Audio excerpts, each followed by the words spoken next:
दोस्तों बात करते हैं आज भादों की अमावस्या की कब है। तो चलिए जानते हैं दोस्तों।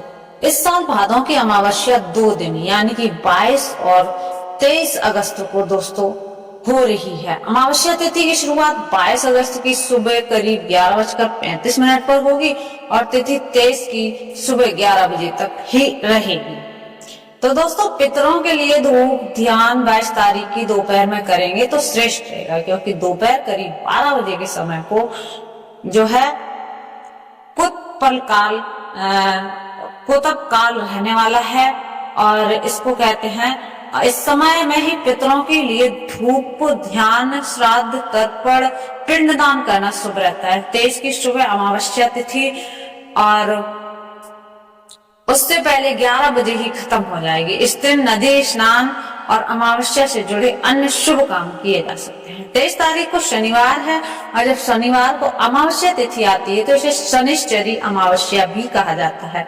भाद्र मास की अमावस्या को पिठौरी अमावस्या और कुशग्रहणी अमावस्या भी लोग कहते हैं। उज्जैन में ज्योतिषाचार्य ने के मुताबिक की बात करें तो भादो अमावस्या को पितरों के लिए धर्म कर्म करने के लिए बहुत शुभ माना जाता है, क्योंकि इससे करीब 15 दिन बाद से ही पितृपक्ष की शुरुआत हो जाती है। इस साल 8 सितंबर से पितृपक्ष शुरू हो जाएंगे।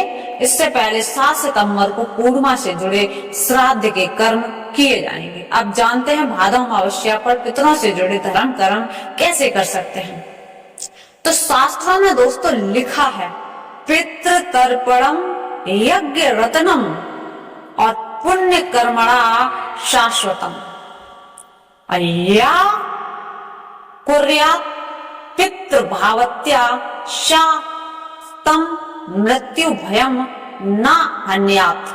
इस श्लोक का अर्थ दोस्तों यही है, जो व्यक्ति पितरों की सेवा और तर्पण करते हैं उन्हें असमय मृत्यु का भय नहीं सताता है। पितरों की सेवा और तर्पण करने से पितरों की कृपा से जीवन में सुख और समृद्धि बनी रहती है।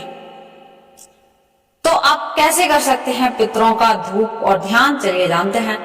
धूप ध्यान का अर्थ है ध्यान लगाना और धूप प्रज्वलित करना। ये पितृ अमावस्या पर किया जाने वाला एक विशेष अनुष्ठान है। शास्त्रों में धूप को पवित्रता और दिव्यता का प्रतीक माना गया है। धूप ध्यान से करने से अशांति दूर होती है, एकाग्रता आती है और पितरों की आत्मा को शांति मिलती है।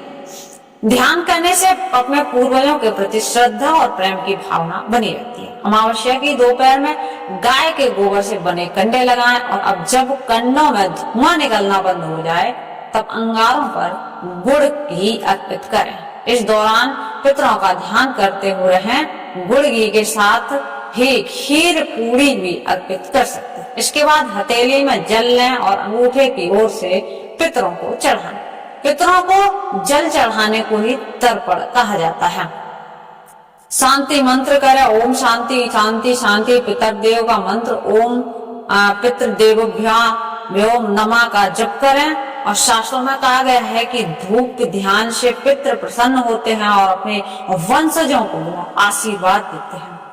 अमावस्या पर नदी स्नान के बाद भी कर सकते हैं। अमावस्या पर किसी नदी में स्नान करें और स्नान के बाद हथेली में जल लें। जल में काले तिल और धूचोवा रखें। पूर्वजों के नाम स्मरण करते हुए अंगूठे की ओर से पितरों को जल अर्पित करें। इस दिन पिंडदान भी कर सकते हैं। पिंडदान में पिंड के रूप में चावल और तिल के बने पदार्थ अर्पित किए जाते हैं। अमावस्या पर दान देना भी शुभ माना जाता है। इस दिन तिल, काले कपड़े, धन या अन्न दान करें। गरीबों को भोजन कराने से पितृ प्रसन्न होते हैं, तो आप दान करिए और गरीबों को भोजन कराइए, तो आपके घर में भी धन धान्य पितरों के आशीर्वाद से बना रहेगा। तो दोस्तों चलिए मिलते हैं अगली वीडियो में। तब तक चैनल पर नए हो और अपडेट चाहते हो फेस्टिवल या एस्ट्रोलॉजी, तो चैनल को कर लीजिए सब्सक्राइब।